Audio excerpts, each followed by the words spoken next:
Et nous sommes de retour au plateau pour la suite de cette émission. Après le journal, nous retrouvons nos invités pour aborder notre troisième et quatrième sujet.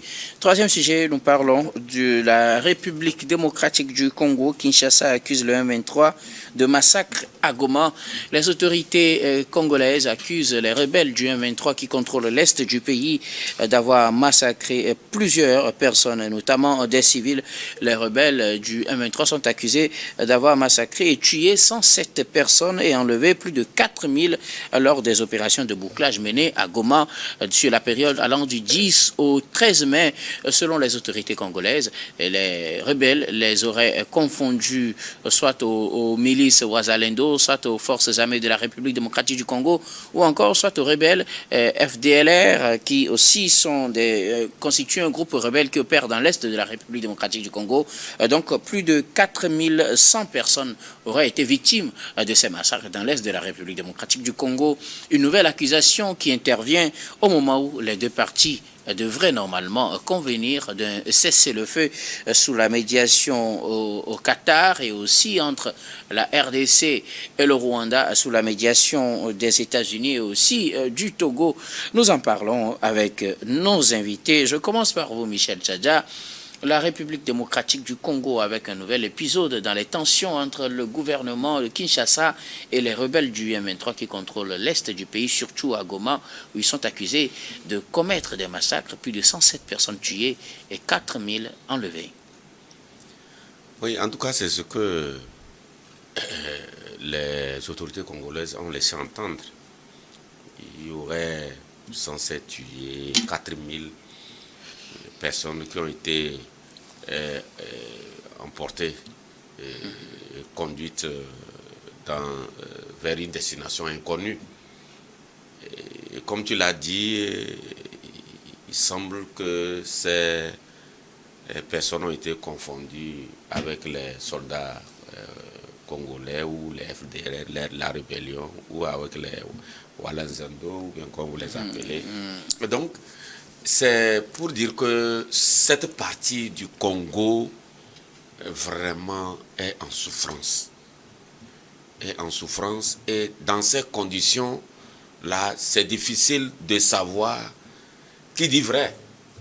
Parce que c'est le gouvernement congolais qui est en train de parler.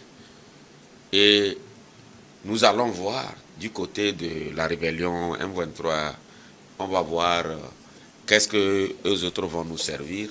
Dans tous les cas, c'est des vies humaines qui, si il faut en croire ce que disent les autorités congolaises, c'est des vies humaines qui sont en souffrance. Et ça ne s'arrête pas là. Le gouvernement congolais dit avoir noté l'installation en territoire congolais des Rwandais avec des cas d'identité rwandaises. Et les autorités congolaises demandent le départ de toutes ces personnes-là de la République démocratique du Congo. C'est pour dire que on n'a pas encore trouvé le bon bout pour régler ce différend entre le gouvernement congolais et les rebelles. Vivement que la médiation conduite par le Qatar et celle également conduite par le Togo puisse s'activer et trouver rapidement vraiment une solution pour amener l'apaisement dans cette partie de la RDC. Parce que nous avons constaté que les nombreux cessez-le-feu ont été rapidement violés et cela n'augure pas des lendemains, en tout cas radieux pour ces populations-là qui sont vraiment, on va le dire, habituées à des souffrances atroces. Les femmes, les enfants, si vous arrivez à suivre certaines vidéos, vous n'allez pas passer, vous n'allez pas bien dormir parce que les êtres humains qui sont traités de cette façon je pense que ça devait faire appel à la conscience collective, qu'à un moment donné, il faut aider les Congolais à s'entendre. Et c'est ce que les différentes médiations dont je parlais tantôt sont en train de faire. Mais alors, que cela...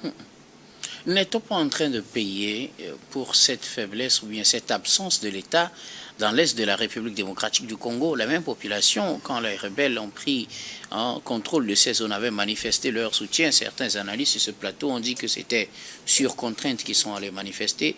Mais est-ce que cela n'est pas un signe plus palpable de l'absence de l'État et donc du fait que ces populations soient laissées à eux-mêmes et sous le contrôle des rebelles? Justement, il y a actuellement dans cette partie de la RDC, les centres de santé, les hôpitaux ne marchent plus. En tout cas, ils sont rares à marcher. Les enfants ne vont pas à l'école.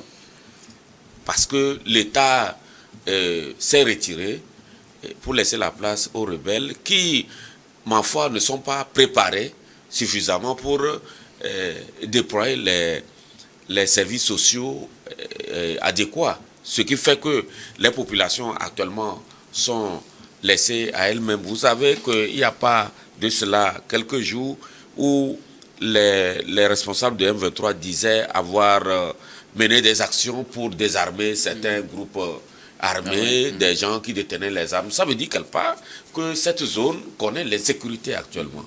Et donc, c'est pourquoi ce que disent les autorités congolaises aujourd'hui par rapport à cette région, on se demande, est-ce que la paix dans cette partie-là, c'est pour demain?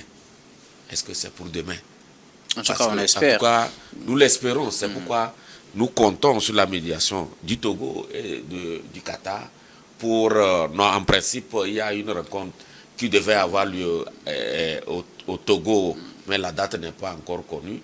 Et vivement que les choses soient accélérées dans ce sens-là pour aider les Congolais à trouver un terrain d'entente. Cela peut amener l'apaisement dans cette partie du Congo. Et surtout, ça peut aussi aider le Rwanda aussi à quand même à trouver vraiment une porte de sortie dans cette affaire où il est régulièrement cité de prêter main forte donc, à cette rébellion congolaise. Merci beaucoup à vous, Michel Tchadja.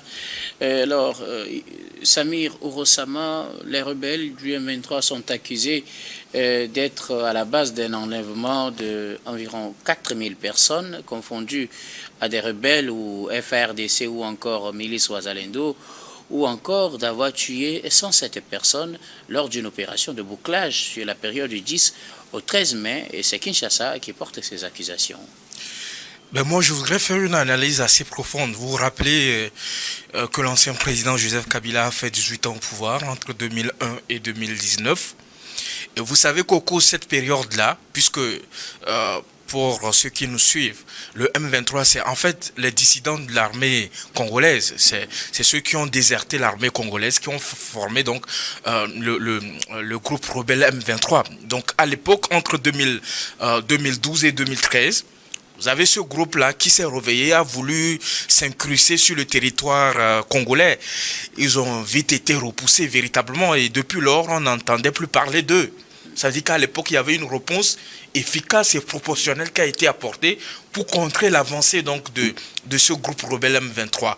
Il s'est fait que depuis janvier 2025, ce groupe-là occupe Goma. Ça veut dire que ça fait 5 mois que le groupe rebelle M23 occupe Goma est en train de s'étendre à d'autres territoires. 5 mois, mais ça fait pratiquement 5 mois. Est en train de s'étendre à d'autres territoires du nord Kivu et du sud Kivu véritablement.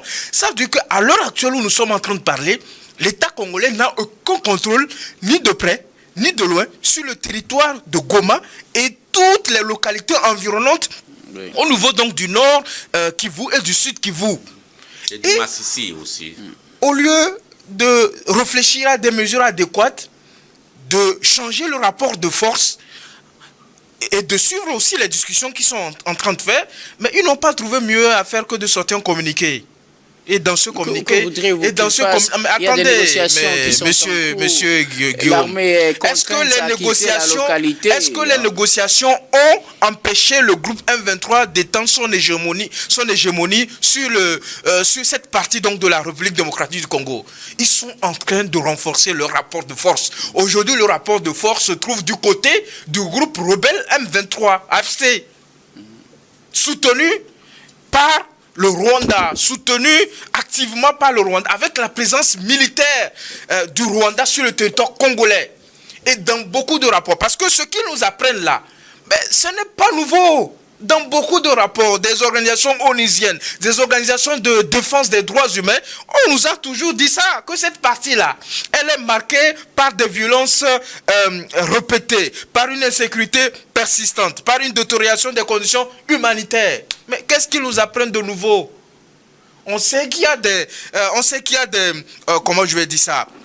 On sait qu'il y a des actes de torture, on sait qu'il y a des pillages, on sait qu'il y a des restrictions sévères donc à la liberté de circulation des populations. Mais eux, dans leur communiqué, vous avez lu le communiqué? Bien sûr. Ils n'ont fait que dénoncer. Ils ont dénoncé. Mais moi, j'attendais qu'ils disent qu'en fait, ils ont une solution proportionnelle à ce qui se passe au niveau de cette partie. Et ce qu'ils ont fini par dire, c'est qu'ils suivent de façon rigoureuse la situation et appelle à la prise en charge judiciaire appropriée afin que justice soit rendue au peuple congolais. Mais le gouvernement du président Tshisekedi a failli sur tous les plans. Ils ont trahi le peuple congolais. Ils n'ont pas été à la hauteur. Malgré l'immensité de la richesse que Dieu Tout-Puissant leur a donnée, malgré tout ce qu'ils pouvaient faire avec cela, construire une armée de puissance de feu. Et vous avez quelques milliers d'hommes qui envahissent votre territoire, qui occupent ce territoire pendant de longs mois et qui sont en train de s'étendre. Vous êtes incapable d'apporter une solution adéquate. Au lieu de vous atteler au problème, ils sont en train de régler les problèmes connexes. Ils disent qu'ils poursuivent le président Joseph Kabila. Ils disent qu'ils jugent les militaires déserteurs. Ils disent... mais attendez, je pense qu'à un moment donné, quand vous êtes à la tête d'un pays, le peuple n'attend qu'une seule chose. Vous devez assurer l'intégrité territoriale du pays. Vous devez faire en sorte que... En fait, c'est de votre responsabilité. Vous n'avez pas d'argument avancé. Soit vous êtes capable d'apporter cela, vous êtes capable d'apporter une solution, soit vous dégagez de là et puis une autre personne vient voir ce qu'il peut faire véritablement. Parce qu'à ce stade-là, je pense que moi, je suis de ceux qui pensent, ces initiatives de médiation qui sont portées par le Qatar, les États-Unis, le Togo, donc avec l'entremise donc de l'Union africaine, ça n'apportera rien, Guillaume. On va se retrouver l'année prochaine ici. Ça n'apportera rien. Ça ne réglera pas le problème de la République démocratique du Congo. La réponse au problème de la République démocratique du Congo, c'est une réponse militaire. C'est-à-dire que quand les gens vous attaquent par la force, vous devez répliquer par la force. Par la force. Merci beaucoup, Samir Rokosama, c'est votre point de vue. Alors, El Sadat, quel est votre point de vue par rapport à cette situation? Plus de 4000 personnes enlevées, 107 tuées par le M23. C'est en tout cas l'accusation que porte Kinshasa face à ce groupe qui contrôle depuis janvier l'Est de la République démocratique du Congo. Vous savez, je veux prendre un souffle pour exprimer toute ma compassion à ce peuple meurtri depuis tout ce temps-là. Parce que les récentes accusations de massacre à Gaumont par le groupe armé M23, franchement, c'est tellement déplorable et inhumain. Et ça évoque encore là et ça relance les tragédies humanitaires au niveau donc de l'Est du Congo. Et ça fait vraiment un froid au dos. Et aujourd'hui, je profite encore une fois de cette opportunité pour lancer donc un appel vibrant à la communauté internationale qui pour moi aujourd'hui sourd-muet, voire inexistant quand il s'agit quand même de l'Afrique, quand il s'agit donc de Goma. Si on voit la couverture médiatique qu'on a par rapport à la crise au niveau donc de l'Ukraine et à comparer les bouts donc d'informations qu'il passe par rapport à ce qui se passe à Goma, franchement ça fait froid au dos et ça fait vraiment mal parce que on parle là de la vie, de vie humaine. On parle de vie humaine et la vie humaine pour moi c'est quelque chose de sacré et fondamental. Et mes amis tout à l'heure ont fait quand même une belle description en détaillant bien évidemment le contexte. Et effectivement quand on réalise que ce groupe-là naît depuis 2012 et reprend service à partir donc de 2021. Et on constate que derrière, il y a un appui par moment qui est fait par le Rwanda. Et jusqu'à présent, rien de concret n'est fait pour pouvoir donc réglementer cet état des choses. Et quand on réalise aujourd'hui que Goma devient donc une ville stratégique, où tout le temps il y a des tensions, et pendant ces tensions-là, il n'y a rien qui n'est fait. Mais quand on va parler donc des enjeux politiques, aujourd'hui, il y a quand même la crise transfrontalière, puisqu'il y a aujourd'hui le Rwanda qui est là, qui est interpellé. Il y a également donc le Burundi qui est interpellé dans ce genre de sillage. Et quand on voit également le fait que l'armée congolaise aujourd'hui n'est pas vraiment structurée en soi et manque donc de stratégie pour pouvoir venir à bout donc des assaillants venant donc mettre à mal les citoyens, cela découle quand même d'un sentiment de reconnaître que l'État, ou du moins le gouvernement de Tshisekedi et de Tshisekedi a donc échoué d'une certaine façon. Donc, justement, je rejoins donc mon cher aîné Samir pour dire effectivement qu'aujourd'hui, croire encore à une sorte donc de plaidoirie que fera donc le Qatar ou bien donc le Togo ou sous la coupole donc de l'UA pour pouvoir changer la donne, sincèrement, ça relève un peu plus ou moins donc de l'utopie, malheureusement. Aujourd'hui, on est arrivé donc à cet état pour craindre que non. À un moment donné, pour pouvoir donc dépasser et aller vers des résultats concrets, il faut donc taper du poing sur la table et avoir des solutions réalistes, pragmatiques. Qu'est-ce que vous mettez dans solutions réalistes? Je donne un exemple de solution réaliste. Au niveau donc de ce que nous appelons concernant donc il y a le mot qui m'échappe là rapidement, là je perds un peu. Bref, l'ONUSCO, je pense. La MONUSCO. La MONUSCO, voilà. Qu'est-ce que la MONUSCO C'est ça. fait exactement pour pouvoir donc éradiquer les choses, bien changer la donne? Rien de concret. Donc il faut donc déjà faire la réforme donc de cette institution pour que déjà on puisse voir des résultats concrets sur le terrain. Malheureusement, on n'en a pas. On ne voit pas quelque chose de concret par rapport à cela. Je rappelle que la MONUSCO, c'est une mission des Nations Unies. Elle n'a pas pour rôle d'aller combattre aux côtés d'un des belligérants. Comme on le dit, c'est une force tampon qui vient, qui évite que les gens s'affrontent sur le terrain. À côté de cela, ils font des actions sociales pour le bien-être des populations. Je pense que c'est le rôle qu'a toujours joué la MONUSCO. Oui, mais c'est pour ça que je parle de reformer. À un moment donné, on ne peut pas se limiter donc à cet état de choses. Vous voudriez que la MONUSCO vienne combattre aux côtés des forces armées de la République démocratique du Congo? Je rappelle que les forces de la SADC sont venues dans ce sens. Finalement, ils ont été obligés de négocier leur départ. Je l'entends, je comprends, parce qu'à un moment donné, au-delà donc des communiqués et tout, il faut donc frapper fort pour faire comprendre que l'intégrité d'un pays doit rester donc inviolable. Pensez-vous que la République démocratique du Congo ait les moyens aujourd'hui pour défendre son intégrité? Aujourd'hui, vu ce que nous voyons, on va dire non. Mais si c'est non, qu'est-ce que... Déjà, il faut remarquer que dans ce genre de situation, bien évidemment, et c'est donc la population qui perd confiance donc à son dirigeant. Et ça entraîne donc un élément fondamental, d'autres risques, de voir d'autres groupes armés ressurgir par exemple, et de la radicalisation. Et là, on rentre donc dans un cercle vicieux, ce qui devient encore incontrôlable. Merci beaucoup à vous tous pour vos contributions. Nous allons marquer une nouvelle pause, puis on reviendra tout à l'heure pour la dernière partie de cette émission, dernière partie que nous allons bien évidemment consacrer au Togo.